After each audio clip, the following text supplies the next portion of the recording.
Hello, and welcome to our weekly LinkedIn Live leadership series, Voices of Leadership. Thank you for joining us today. I'm Kathy Eastwood, your host and the founder and CEO of E equals Y. Each week, we explore the fascinating world of leadership, featuring voices from various generations, industries, and backgrounds. A team's job is to deliver business results. It's the role of the leader to empower, inspire, and enable the people in the team to deliver those results. And there's a repeatable formula for that. E equals Y. It's the code that says express plus engage plus execute powered by emotions. However, each leader's approach to applying that code is unique because there's no one way to lead. And that's why we love to have different leaders on with us, telling us their stories and how they show up and how they lead. So please feel free to let us know where you're dialing in from. Use this as an opportunity to network with people. And absolutely, please ask your questions. So we will do our best to read along and bring your questions into the dialogue. So let's get started. I am so excited for today's guest. I met Ronalee a few years ago when she had just landed her first COO role. And I remember thinking, this is someone to watch. She had this incredible blend of sharp operational thinking, quiet strength, and a real sense of purpose. That strength was forged early. Ronalee is a West Point graduate and a former Army officer who served our country with distinction. Her military background gave her a foundation in discipline, strategy, and service, qualities that have carried through every chapter of her career. Since transitioning from the military, she led across industries, GE, tech, executive search, and most recently in private equity. And she always is bringing empathy, excellence, and impact to the table. And what's moved me most is not just what she's done professionally. It's how she's navigated some of life's hardest personal chapters with grace and courage. Ronalee became a wife, a mother, and heartbreakingly a widow all in a short span of time. And yet, in the face of it all, she's chosen to lead with purpose, love, and resilience. She's one of the strongest women I know, and her story is a powerful reminder of what truly means to lead, not just at work, but in life. And I got the chills just telling your story a little bit again, because every time I talk to you, Ronnie, it's an amazing conversation, and you teach me and inspire me every time we talk. So thank you for joining us. Oh, well, I'm glad to be here. Thank you for having me.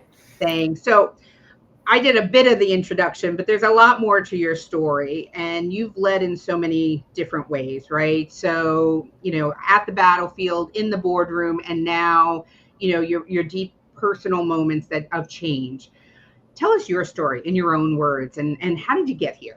So I grew up one of six kids in Pittsburgh, Pennsylvania, five girls, one boy. I give you that context because I always kind of grew up around strong women.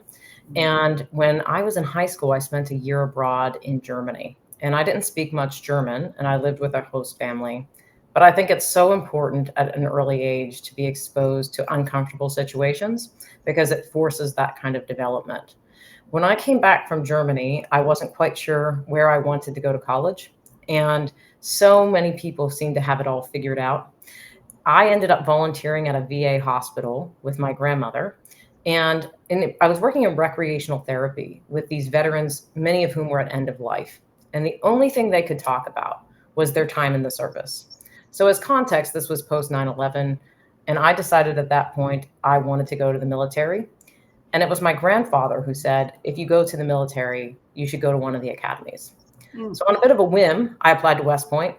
And I mentioned on a bit of a whim because so many of my West Point classmates, that was their lifelong aspiration. And when I showed up at West Point, I was probably a less than ideal cadet. There was just so many things to the military that were foreign to me. That said, I learned a very important lesson, and I really learned that from a lot of the leaders there, which is if you can figure out the rules of the game, and each organization has a set of unwritten rules, you can succeed. And at West Point, that was academic strength. It was very much around physical prowess. So I became a great runner because for whatever reason, how fast you run in the military, it probably still is this way, determines how much respect that you get, particularly as a woman. And I did really well at West Point. Well, for the first year was a bit challenging, and I'm sure there are some great stories around my around my early cadet years. But when I graduated, I went to the 82nd Airborne and almost immediately went to Afghanistan. And there is nothing like leadership in combat. It is just an incredible opportunity. It is an incredible responsibility. I was able to work in Eastern Afghanistan for 16 months. I came back from that experience and I actually took command of our Special Forces Qualification Course, which is the selection of the Green Berets. It was not a position that women had been in historically, and it was an opportunity to lead in a very uncomfortable environment. That said, what I was able to do was really learn my soldiers, really gain their respect, and figure out both the formal and the informal leaders. And I think in every organization, you will find people who are supporters and who have just unprecedented influence against the greater group. I did many things in the military. I got to work in the Pentagon for a year, which was great. I was so young at the time. I actually was a civilian there. They frocked me as a civilian so I could be effective in that job. I ended up working in counterterrorism and then deciding to get out of the military. When I decided to get out of the military, I wanted to go to an organization that I thought a veteran, especially a young woman veteran, could be successful in. And I looked to General Electric, where so many other West Pointers and military personnel had gone and been successful. And I think there's a really important lesson there, which is look for organizations where people like you have been successful. It's a good indicator of your own success. GE was a training ground for how to run businesses. I started in oil and gas. I ended up on the corporate audit staff, and I worked across industries. I worked across functions, and there's a time pressure element there where you have, we'll call it 3 to 6 months to show performance in each project. And it's an up or out type organization. That's really where I learned how to run different businesses and different business models. It's also where I would say I learned how to lead in an organization where you're working through influence and you're working across function and across verticals. When I left GE, that's when I met you, Kathy. I came to New York. I wanted to be in the tech space. And I just thought that tech, it was so enthralling to me to be able to build something from the ground up. I learned a really important lesson there, which is it is so much harder to scale up than it is to scale down, right? Scaling up means building something from scratch where you might not have the resources and the people around you might not know as much as you do. So you have to be very thoughtful about how much you throw at people and how you really help develop people without them becoming discouraged. And the tech space in particular has a hyper focus on culture. And that's one that we can talk about maybe in a bit around, especially founders tend to focus quite a bit on culture and on what I'll call loyalty, maybe over competency. So keeping people close and keeping people for a long time, even if they're not necessarily in the right seat or the right skill set. And I ended up in the world of executive search, and I learned so much around talent and talent selection, not just around the hiring, but how to keep people and retain talent. You can bring the best people into an organization, and if they do not feel included or they do not feel like they're contributing, they will leave. And I went from executive search into private equity. I had the opportunity to connect with many of my GE colleagues who were at Blackstone. And Blackstone is the largest private equity firm. And I worked on several different deals. I worked on ServPro, which is a franchise business, PaySafe, which is a fintech business. I worked at Kronos, which is payroll software. I got to work across multiple different industries again. And one thing that I think is consistent in leadership is being able to understand who your informal and formal leaders are, how you can really gain influence, and how you can be effective overall. And I went from the world of private equity to kind of leading a private equity ops team and having to understand cross-functionally, not just within operations, but within talent and within safety and sustainability, how all of these things come together. And I think what you'll find oftentimes is competing demands or competing requirements. So that's kind of how I ended up in private equity. That's what I do today. And as you mentioned, I've had life's twists and turns along the way. I'm now a new mom. I have a 9-month-old little daughter, Stevie. And one of the things that I found particularly challenging is how we balance our career and so much of our aspirations with our family obligations as well. I don't think that's unique to moms. I think that's really pervasive, and in a way that a company culture can really support that or not support that. And I think it has implications overall in terms of our fulfillment at work.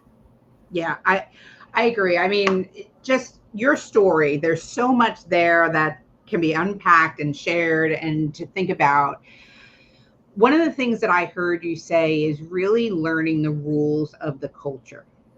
So whether you're on the battlefield, whether you're in a different company, you've been through a lot of different industries. How do you go about learning those rules of the company and finding the formal and informal leaders? Well, I'll start first with the culture of the company. You can look to the leadership and not what they say, what they do. That's super critical, especially in stressful situations. How does the management team handle bonus season when you have a down year, right? And if you don't know the answer to that question, just ask an employee who has left.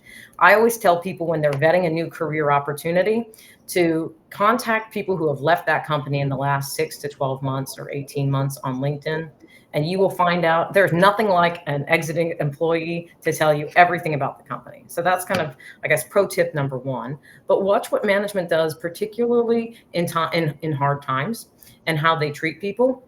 I think you can get a good feel from that as well, from their customer base, and how long customers have stayed with them, how long employees have stayed with them. Some of the metrics that I always look at is, what does turnover look like? How quickly have they scaled? What does the client base look like, and have clients stayed with them? And like I said, a lot of the online presence from the leadership you can pick up as well.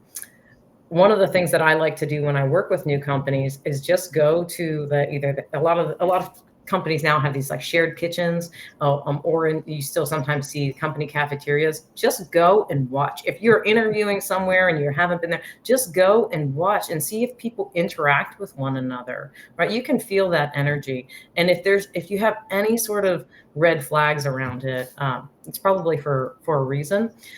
So I think that's how you can gauge. I mentioned earlier, look at the leadership, look at their demographics, look where people came from, who has been successful in that company, what behaviors do they reward? And it will be a good indicator as to whether or not you can also be successful. Yeah, I love it. And I think, having done a lot of consulting early in my career, I do think that's a value you get, is you can learn quickly. You can look for the clues, right? And it's about being curious on what's working, what's not, how does it show up. There's been a lot of feedback in the chat here, is belonging is vital, right?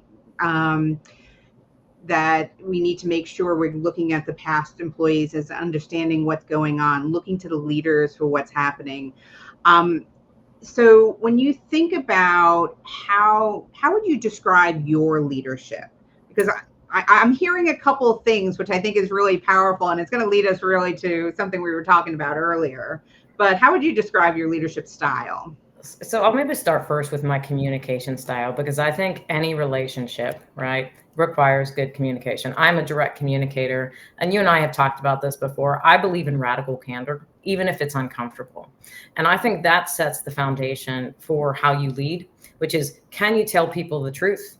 And can they tell you the truth, whatever the truth means to them, right? Obviously, there's always perspectives.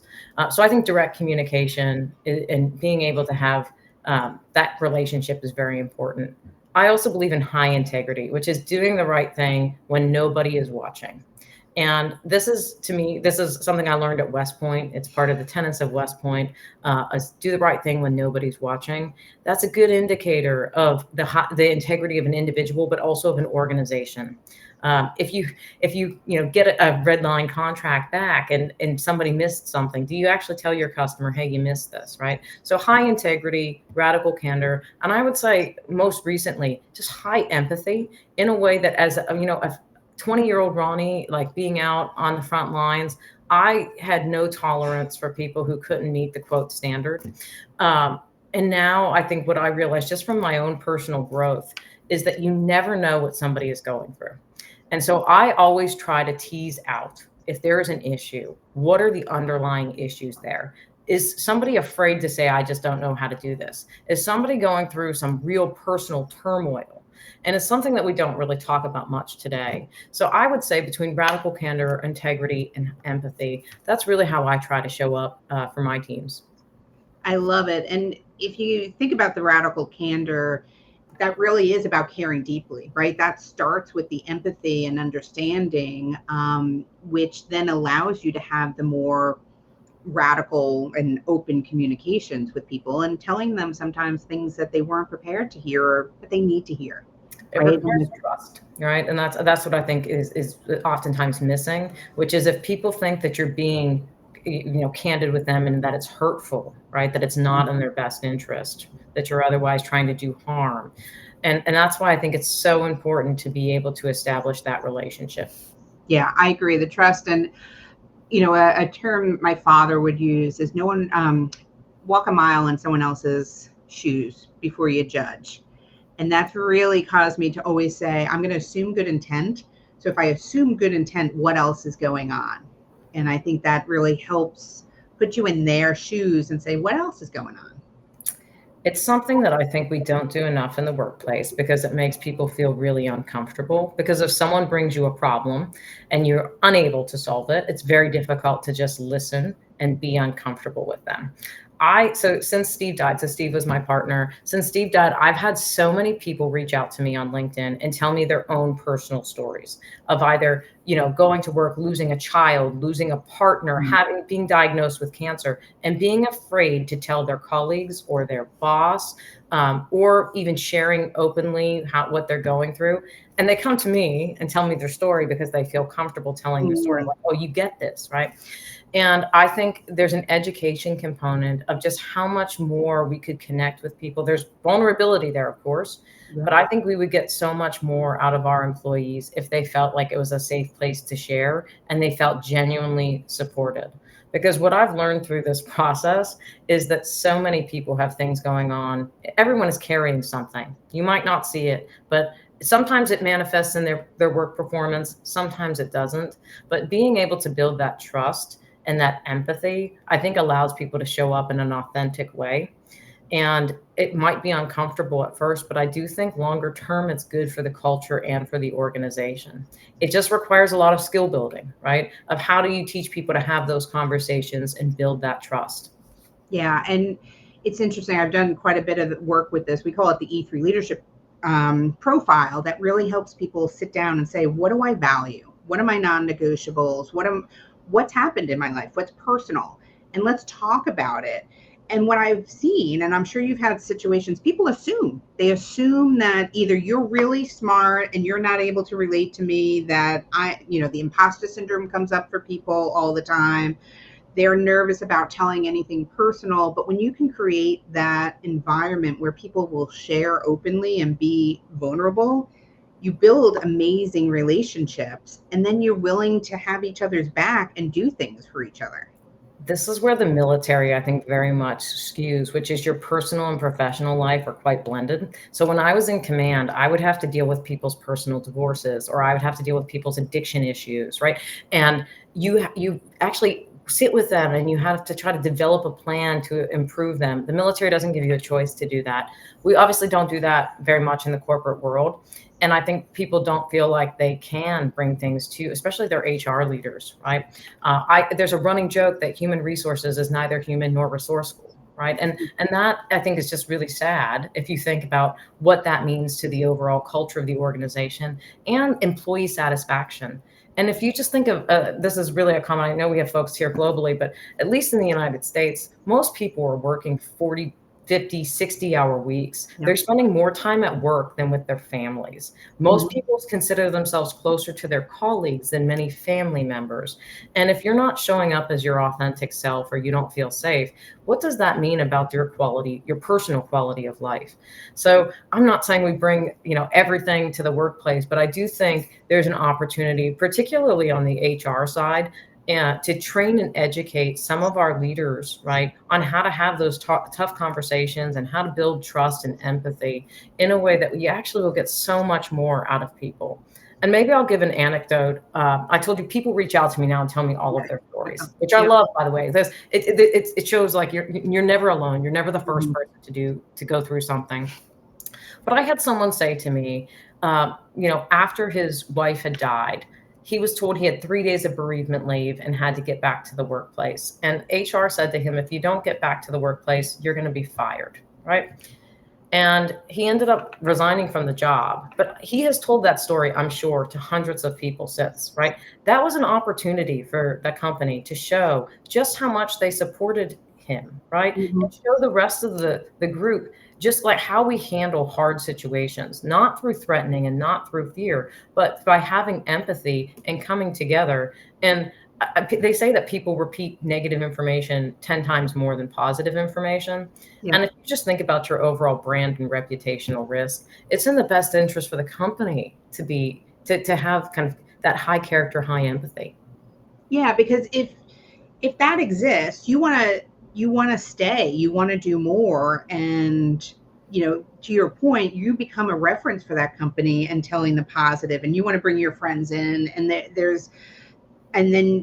the cost of someone leaving is massive. I mean, there's so many reasons why you want to keep your employees. How much of this do you think comes down to people's personal fear, uncertainties, and doubt when we look at people's reaction? I think so much of it is like someone once told me that like you can't give what you don't have, right? So I think it becomes a capability building exercise. And again, I mentioned the military teaches you this quite young. One of the best trainings that I had at GE was how to have hard conversations. It was like a difficult conversations. I used to call it management charm school. So if anyone's on from GE, don't laugh. But like management charm school was actually super effective. We had to role play having hard conversations. I had to role play doing somebody's termination. That is one of the hardest conversations that you will have to have in the workplace because you are deeply impacting an individual, their family, their self-worth, their confidence, their financial security, right? So being able to have that conversation and have training on how to have that conversation is so critical. And I don't know if anyone here has had to have those types of conversations, but I will say like that training was super critical and it has stayed with me my entire career. And you've been in HR for a long time, Kathy. Have you heard of people getting training on these things? Well, it's interesting. So that is something that I absolutely did. And unfortunately, we had to go through a lot of these, downsizing. And my first statement always was treat everyone with dignity and respect. This could be your mother, your child, it could be your sister, your brother, anybody that you're dealing with. They are someone personal and you have to treat them with dignity and respect. And we have this, I think it is our own fear. Like, I can't have this conversation, so I'm just going to try to have it done and be done with it as quickly as possible. But I mean, we had a situation in India where unfortunately we had to go through the layoffs. So we did training. This is why this has nothing to do with you. This is what we need to do as a company. They came back and said, listen, is there any way I can resign? Because that will allow me to save face with my family, with other companies. And we said, absolutely, right? And we changed our entire process because that was the right thing to do. And it makes a huge difference when you're dealing with people because it's hard. Absolutely. And then there's a cultural nuance that you mentioned, which is we often take the lens of like where we live and what is acceptable in our culture is acceptable everywhere. And so like for those working globally, it is so important to have representation from the local group that you're working with present in those conversations. There is so much that gets missed when you are an outsider trying to, I'll use the word impose your thoughts and views on a very different culture. So, I've worked in Germany now 2 different times, and I've had to do kind of German factory shutdown. I speak fluent German, and I'm always amazed at how much I learned from just talking to the local leadership and the local population. So that's always something to keep in mind, which is even between offices, right? Like there's different culture between the California office and the New York office. So I think you also have to just be aware of those kind of micro cultures, if you will. I agree, absolutely. So I have a personal question, and I'd love it. And if, I'm going to put you on the spot, and I hope you don't mind. So you lost your husband. Is it something when you go into the workplace, do you want people to address it and say they're sorry? Because I feel like some people are so nervous of what to say, so they'll ignore it completely. I am very open, and I think that radical candor is just kind of part of my DNA and who I am. So, like, I can only speak for me, and not everyone who's lost their husband or spouse or partner or child. But for me, I'm very open about it because it's a huge part of who I am, and I also think it's so important for people to understand the empathy component. And like I said, when I was very open about it, people have been open and vulnerable and shared with me. I also want people to see that you can be vulnerable and you can carry heavy things and still be great at what you do, right? So, like you and I were talking about this. I still fix companies on a daily basis with a child, with having lost my partner, and so I think we might have an assumption that somebody is, quote, broken. And, I'm also a military combat veteran. And I think this is a stigma that also follows a lot of combat veterans, right? That we say like, oh, this person has been to war, and therefore they might have PTSD, or they might have issues that impact their performance. And I think this is not necessarily true, right? First of all, you can have PTSD out of war, right? But that said, your work performance isn't in what has happened in your personal life. They might be correlated, they might not be, but you can still show up and be highly effective in your role and be authentic and be vulnerable. And I think there might be an assumption there that people have. That fear comes from, not only do I not know what to say, but what if he or she is unable to do the job? And I think it's completely possible to carry heavy things, and everyone is carrying something. It might not be as heavy as the loss of a spouse, but it could be lots of things, right? That people might be carrying, and they can still be very good at what they do. So that's the other reason why I am very open and I share openly. And I think it's also just important from a legacy standpoint that we share the memories of the people that we love. Yeah, I love that. And I'm similar to you. And it's probably why we gelled so much. Like, I'm very open. I think the first time we met, we were like, blah, blah, blah, blah, blah, sharing everything that was going on. And we've continued over the years. But I do think you give permission to other people when you share, like you said, you're getting all these people to come and tell you what's going on with them. I've seen it happen in teams. Like one team I worked with, and we got very personal very quickly. And the stuff that came out suddenly, and they're like, oh, wait, you're carrying baggage. I'm carrying baggage. We're all carrying baggage. How can we help each other? So here, my other thought around this is that people will self-select, right? And so there's this Mel Robbins book that's very popular right now called Let Them, right? And the concept for those of you who haven't read the book is like, if people do things, let them do that, right? So there will be people that self-select out, and I think that's okay. So if you are interviewing for a role, or you are in a job, and you're on a team, and this makes people feel really uncomfortable, or you lose your promotion over it, that is the universe, life, whatever, redirecting you, right? It's not rejection, it's redirection to a place where you're otherwise going to be more comfortable. So people self-select. We started this conversation around culture. People will self-select to a certain culture. And so like what that is showing you is that this is not where you belong, right? And again, that might come from a fear of where do I belong? But I assure you, there will be a group of like-minded individuals somewhere. Just keep looking, right? Keep looking. And that's where I think, in the workplace, when we talk about culture, it's this nebulous term, but it goes back to what behaviors get rewarded. Who's sitting at the top? What kinds of actions are people taking? And do I feel comfortable in this organization? And if the answer to that is no, for whatever reason, don't be afraid to go find a better fit. Don't be afraid to find a better fit. It's out there somewhere. And that's where I think it's super helpful to connect with people and have a network, because what you will find is the people that you get along the best with are people who probably have like-minded values and styles, etc., who can help connect you with people like that. So when I people ask me all the time for talent, right? Because I've just worked across so many industries, and almost always I can say, I know I have a girl or a guy for you, right? And they know what they're getting because they know that that's somebody from my network. So Right. That's the other piece that I think is really important, is to connect with like-minded individuals. And if you don't fit somewhere, connect with people who you do fit with, and you will find a better company culture. Yep. If you, I mean, you have so much resilience. You, as you said, you can have done tough stuff and still be able to succeed. What advice do you have for people to help build their confidence that they can be resilient and they can keep moving forward? So I think when I was a cadet at West Point in my first ruck march, so I'm 5'2.5", 5'3". I'm little. I might look bigger on the screen, but I'm quite tiny. So my first ruck march at West Point, I was not in any kind of shape. And I remember going up this gravel hill and I kept sliding backwards with this big backpack on. And I just kept repeating to myself, always forward, never back. Right. Mhm. So if you just keep moving forward, and because if you look back, you're going to look at, you're going to say, I haven't made it very far. But if you just keep looking forward, there will be something on the horizon. And eventually, no matter how steep the mountain, you will ascend, right? You just have to keep making progress. So I would say progress over perfection. Just, and people have different terms for this. People say one breath at a time, one step at a time. For me, that mantra is always forward, never back.